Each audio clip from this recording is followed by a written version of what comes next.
Out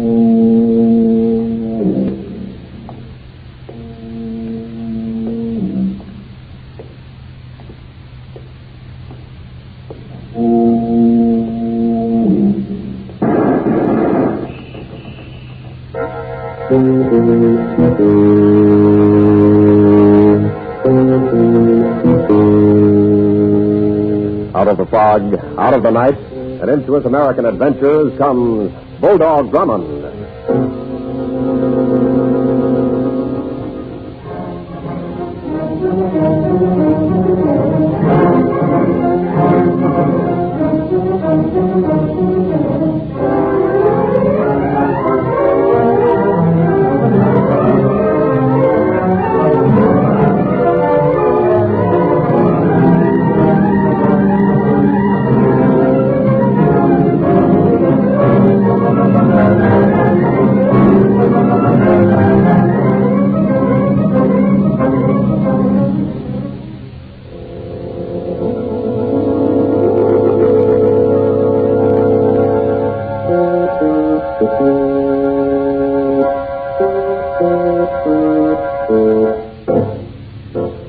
And now, to tell us about our newest adventure, here is Bulldog Drummond.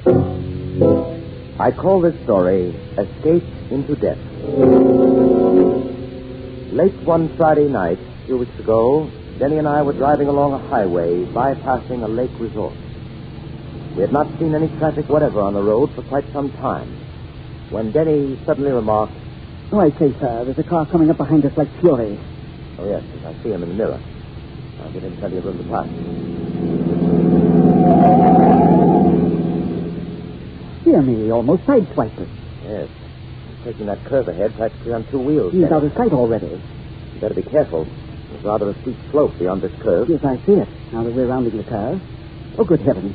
What's the matter? Don't you see where our headlights are focused at the foot of this slope, sir? Oh, yes, of course, Denny. The fellow must have crashed into something. See the wreckage? No, that's not wreckage, Denny.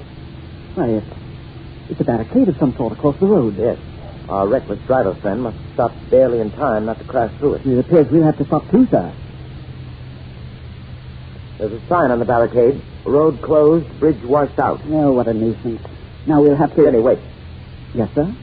The driver of that other car, he's not at the wheel. Perhaps we could have to walk down and look at the bridge. No. We'd have seen him. Our headlights picked up the car when it hardly stopped. Come on, Denny. Oh, look, there he is, sir. Slumped on the floor by the front seat. Open the door. I'll pull him out. Right. You don't suppose he could have blacked out, sir, like an aviator in a power dive? There's a knife in his neck, Denny. This man has been murdered. I could almost swear I saw nobody else in the car with this fellow when he passed us. Then how was he stabbed? Look closely here, Denny. See the angle of this knife? The angle? Yes.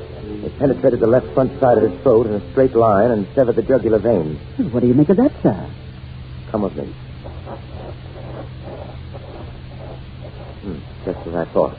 There are footprints in the turf at the edge of the road. Two men's footprints, apparently. And one of them must be a knife thrower. And an expert marksman.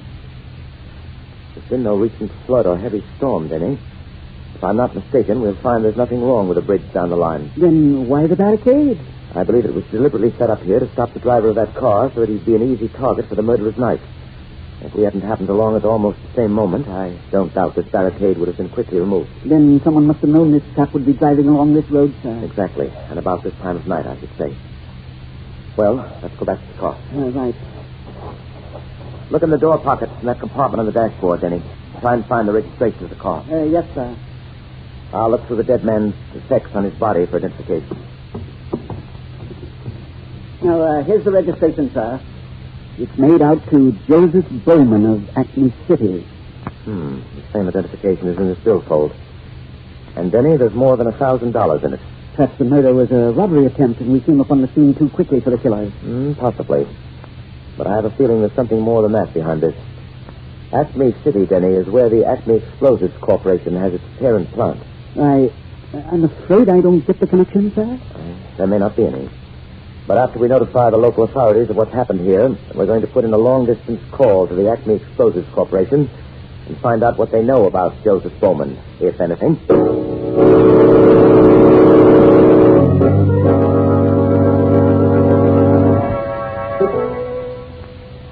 Acme Explosives Corporation. My name is Captain Drummond. I'm calling from Lake Sewego. What can I do for you, sir? I'd like to talk to somebody there who can give me some information about a man named Joseph Bowman. Mr. Joseph Bowman is our chemical engineer. Oh. I don't suppose he's at the plant at this hour of the night. Just a moment, sir. Hold the line, please. I'll connect you with one of our executives. Hello? Who is it? I'm Captain Drummond. I'm inquiring about your chemical engineer, Mr. Joseph Bowman. What do you want to know about Bowman?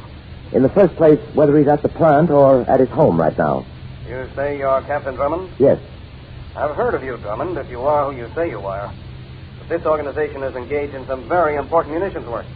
We don't give out information to unauthorized persons, especially who make long-distance telephone calls in the middle of the night. I quite understand that. As a matter of fact, our telephone operator should never have given you Bowman's position here. Well, I hope it won't cause her any trouble. The name of our official is fairly well known in Acme City, so no harm is done. But as for anyone's present whereabouts... I take it then that Bowman is not available tonight. What makes you so interested in where Bowman is? Because a man driving a car registered in Bowman's name and carrying a wallet with his identification in it has just been murdered here at Lake Sewego. Murdered? How? His car was stopped by a fake road barricade, and a knife was thrown from the roadside into his throat. Why didn't you say so in the first place? Because I wanted to be sure I was talking with someone in authority who might know what motive anybody might have to murder Bowman. Well, I know. I am Bowman. I guess I'm lucky to be alive. If you're Bowman, then who was murdered in your car tonight? I don't know. But I do know that knife must have been meant for me.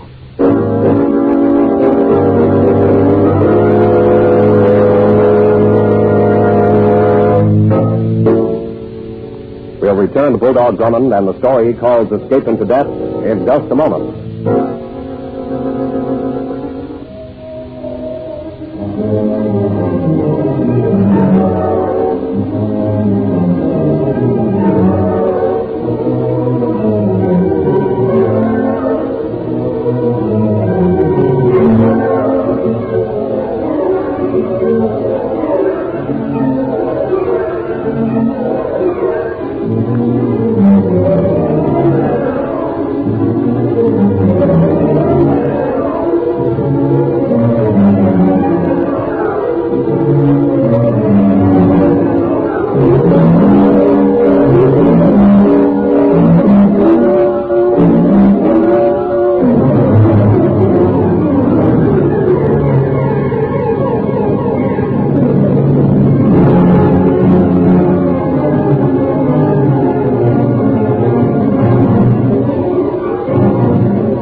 A man driving an automobile at terrific speed is stopped by a false barricade on a highway and apparently killed by a knife hurled from the roadside into his neck.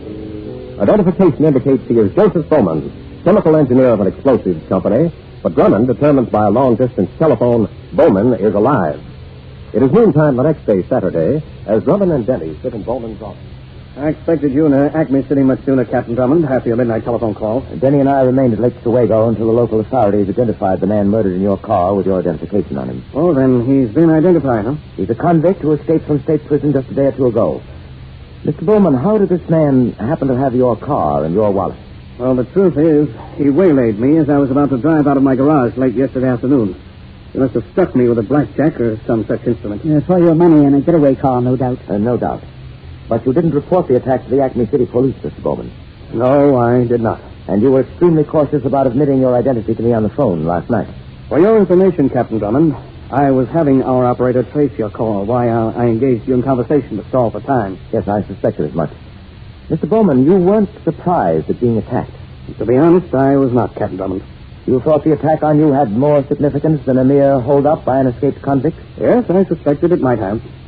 Do I guess rightly when I surmise the convict unknowingly took a route which you had intended to follow in your car last night on a trip of great importance, shall we say? I'm not at liberty to give you the details, Captain Drummond. We're doing secret work for the government.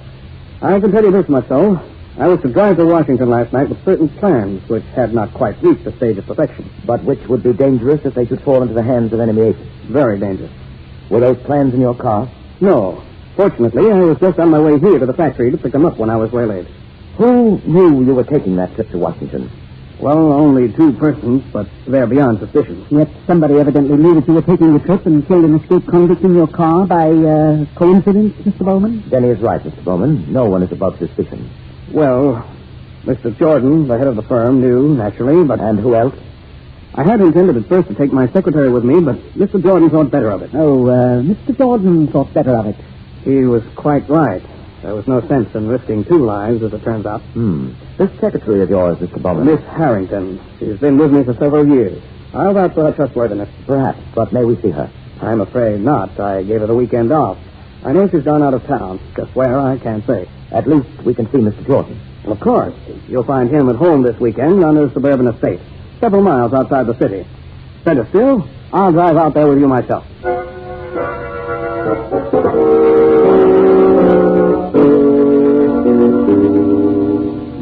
Just a moment, please, Miss Harrington. We're trying to locate Mr. Jordan. Can't you hurry? This is a long-distance call. It's terribly important. Well, I'm sorry, but we're doing the best we can.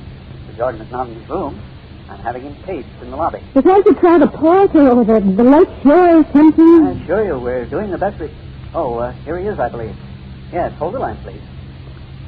Hello, this is Tom Jordan. Tom, where on earth have you been? I've had the clerk paging you all over. I was only out on the porch. Why? What's up? Tom, are you where you can talk? Where I can talk? Say, what's the matter with you? Calling me long distance and then giving me double talk. Something terrible has happened. Can anyone hear what I'm saying? Not unless they're listening in, and they are much too busy around this hotel for small stuff like that. For heaven's sake, Grace, what's on your mind? Listen, and don't repeat what I say. Somebody tried to murder Mr. Bowman last night. What? It happened at Lake Chihuahua. No. Yes, Tom. See, I did hear something about somebody getting killed in town last night. Don't mention my name, please. But I want to know something. What? I told you I might be driving through Chihuahua last night with Mr. Bowman. And I might have a few minutes to stop and see you at the hotel you're spending your vacation at. Yes, I remember you said something like that, but I... Tom, you didn't drop a hint to anybody that Mr. Bowman or I might be coming through there last night? Hey, what do you take me for? I can keep a secret. Oh, I'm so relieved to hear you say that, Tom. Well, don't worry about Because I'm going to have to admit I told you. But now it doesn't matter. Wait a minute. Admit to whom? There's an investigation, actually. Captain Drummond was to see Mr. Bowman today. They're probably together right now. Don't be a fool. We haven't done anything. Don't get us in dust by admitting something you don't have to. They probably won't even ask me. I won't be back in the office until Monday anyway. But if I am asked, I'll have a clear conscience. Where are you now? Home, just leaving for my weekend. Well, listen, you stay right where you are. I want to have a talk with you. I can make it to Acme City in a couple of hours.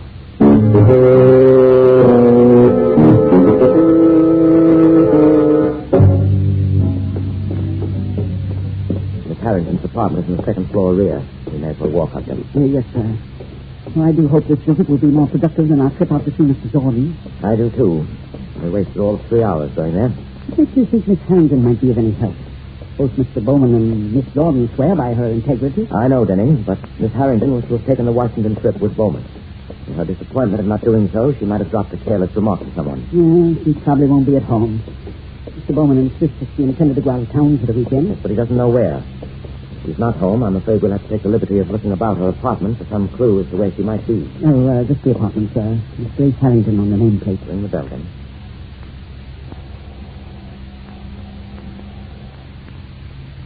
No one answers the doorbell, sir. I'll use my master key. Come along. Yes, sir. That appears to be the living room off this hallway. Let's look in there first. Very well. Oh, dear, sir. Look on the floor. Yes. Help me turn her over there. She's dead. Murdered. Choked to death. Must be Miss Harrington from the way Mr. Bowman described her. Oh, yes, beyond question. Without a doubt, she was responsible for the attempt on Bowman's life last night. You mean you think she was an enemy agent? Not necessarily. In fact, I question whether she knew Bowman would be killer at all. Then why has she been murdered? Miss Harrington, as I surmised a little while ago, probably let drop an unguarded hint to somebody of Bowman's intended trip. That person passed it on to somebody else, the actual enemy agent. And he told her to close her mouth. No, I think not, Denny. The convict driving Bowman's car was murdered by a knife thrower. Miss Harrington was strangled. If I'm not mistaken, her killer was someone she knew and trusted. Oh, dear. Now she'll never be able to tell us who it was. Must be some evidence around here of who her friends and associates. Stop, Denny. Stand still. What is it? Wait till I take a closer look. See here, Denny. The imprint of a man's rubber heel on the carpet. And quite clear. Oh, but it's a very common make of rubber heels, sir. There must be thousands, probably millions of that type sold. Yes, true. But remember, the footprints we found by the roadside last night. One set was of heels just like this. It still gives us no idea who the man is. Not as yet, Denny. Hand me that telephone book, will you, please? Would you like me to look up the number for you? Yes, you will. Bowman's home number. He may be able to give us a lead on Miss Harrington's friends. So I say, sir. Yes, look at this. What is it? Here's a folder that was under the telephone book. Advertising resort hotels at Lake Sewego. Lake Sewego. Let's see that. Yes, here you are, sir. Denny, you've struck it. This may be the clue we need.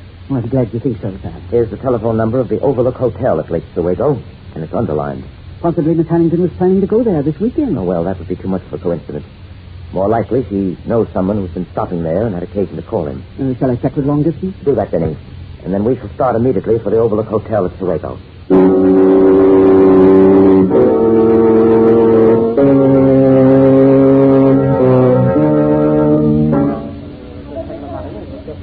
There's the desk and switchboard over there, Denny. Yes, I see, sir. And only one night clerk on duty. He'll undoubtedly know who was on duty this afternoon. Oh, yes, gentlemen? My name is Captain Drummond. This is my man, Denny. Yeah, well, what can I do for you, Captain Drummond? Can you tell me who was on duty at this hotel switchboard at 12:30 this afternoon? Why, I was. Oh? Do you recall a long-distance call from a Miss Harrington in Acme City at 12:30 today? From a Miss Harrington in Acme City? It was a station-to-station call. What we want to know is whom she called here. I'm sorry, Captain Drummond, but the hotel doesn't permit us to give out information on calls that come in for our guests. So it was a guest. You remember the call? Well, as a matter of fact, we keep a record of all calls, but I don't understand your interest, gentlemen. If you must know, our interest is murder. Murder? Yes. Miss Harrington's been murdered in Acme City. Great Scott. Now, do you mind telling us whom she called at the hotel here today? Murder? Well, just a moment, Captain Drummond. I'll look through the record and make sure. Yes, here's the notation in the call. Miss Harrington called Mr. Thomas Jordan in room 815. Mr. Thomas Jordan, huh?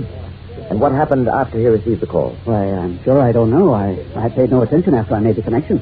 Do you know whether Jordan went out of the hotel this afternoon? I couldn't say that. We have hundreds of guests. Yes, of course. Is he here now? That I do know. He went out through the lobby half an hour or so ago. He may be sitting on the porch overlooking the lake. I'll have him paid. No, wait, please, wait. I'd rather you come to the porch with us and point him out. He mustn't be warned. He's under suspicion. Well, yes, all right. Come along then. The porch looks almost deserted, sir. And it is rather late, Denny. You see Jordan anywhere out here, clerk? No, I'm afraid Yes. That looks like him sitting in that chair in the shadows at the far end of the porch. Thank you. Come along, Denny. You don't need me anymore? No, you've been a big help. Thank you. Well, thank you. I do hope there won't be any trouble. We'll just saunter up to Jordan casually, Denny. Act as if we're merely looking out at the lake until we get to it. Yes, I understand, sir. Good evening, Mr. Jordan. Huh? Oh, hello. Do I know you? Not yet. My name is Captain Drummond. Yes, Bulldog Drummond, and I'm Denny. Bulldog Drummond. I'm pleased to meet you, Captain Drummond. You're well acquainted with Miss Grace Harrington, I believe. Grace Harrington, why, yes, I know Grace Harrington, but, what's this all about? Your flashlight, Denny, on the heels of his shoes. Say. Keep your feet on that railing, Jordan. There's the same makeup rubber here, Yes. And if I'm not mistaken, the foot is the same size as the footprints we found by the roadside last Now, look night. here, I don't know what you fellas are trying to pull on me. We're not trying to pull anything, Jordan, if you're innocent. Innocent of what? Of the murder of Grace Harrington today and the attempted murder of Joseph Bowman last night. I didn't have anything to do with it. I didn't know what it was all about. I swear. He didn't tell me until... Who didn't tell you? Well, I don't dare tell you unless you promise that you'll protect... Grab him, Denny. What happened too fast? You see... Yes, Denny, dead, with a knife in his neck. Oh, dear, another knife. Came over the veranda railing, out of the dark, from that direction. Look, sir, at the foot of that path, a man running out there to that little pier. Come on, after him. Leap the rail. Right. Look, he's getting into that speedboat. And he's shoving off. Stop or we'll fire. He's getting away. Oh, we missed him, sir. He's crouched so low. Now he's out of range. Yes, on his way to murder Bowman. Denny, we've got to find another speedboat and try to head him off. And there's not another speedboat in sight, sir.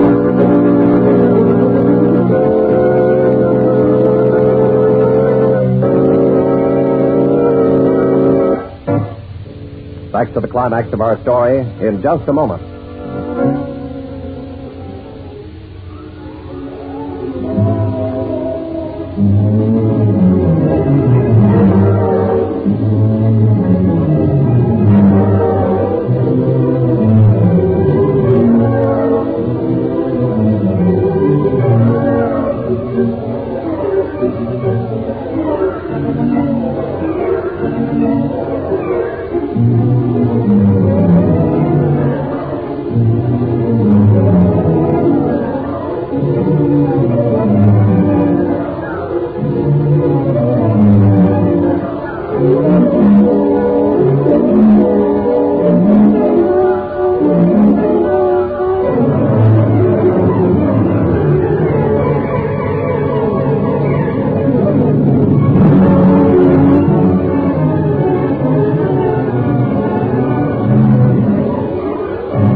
Half an hour since a mysterious enemy agent killed Thomas Jordan and raced away across Lake Oswego in a speedboat, leaving Drummond and Denny helpless on shore. We find them now on a fast express train roaring into Acme City.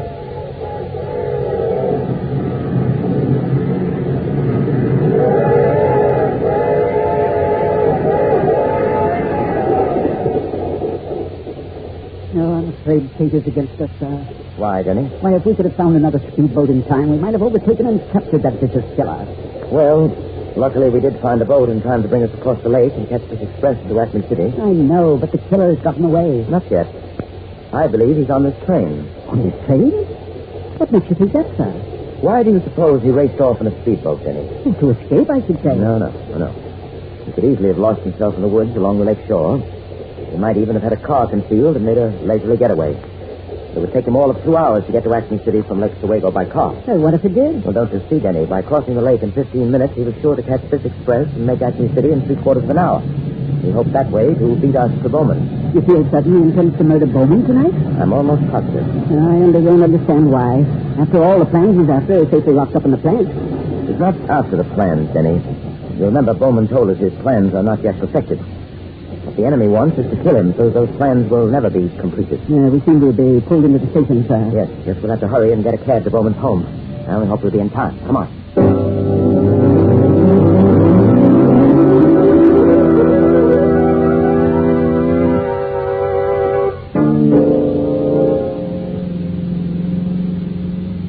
Oh, I insist there's been a change from this case, sir. Imagine having to wait 3 minutes at the station before this cab came along. But you're right, Denny. I have an uneasy hunch the cab we just missed had the killer in it. Oh, dear. If all this frantic chase turns out to be fruitless. Well, we'll know in a moment. Stop at the big house in the next corner, driver. Isn't that a cab pulling away from Bowman's house now, sir? I believe it is. Hurry, driver. All right, here we are. Stop here. Keep the change. Come on, Denny. Yes, sir. Front door's wide open. Follow me, Denny. Yes, I'm with you, sir. All right, now this way. Bowman's bedroom must be upstairs. Yes, lead the way, sir. The bedroom door is open. He must be in there. Careful. Oh, it's dark in the bedroom. The moonlight's coming through the window. The figure moving toward the bed. If I see, with a knife gleaming in his hand. Let him hear it. The aim of that knife is deadly. I'll try to shoot it out of his hand first. Oh, pray you don't miss, sir. It's all right, Mr. Bowman. Don't get excited. Jenny, find the light switch. I already have, sir. Oh, Captain Drummond. But Denny, what's happened? Who is that on the floor? That's the enemy agent who just tried to kill you, Mr. Bowman. Captain Drummond just saved your life. Well, is the fellow dead? No, my shot winged him and he struck his head when he fell. He'll recover to face a more fitting death. Why, he's a Japanese, sir. Yes, Jenny. And that reminds me. Yes, sir? I suggest you pick up this Jap's knife before he comes to. We can't let him save his own fate.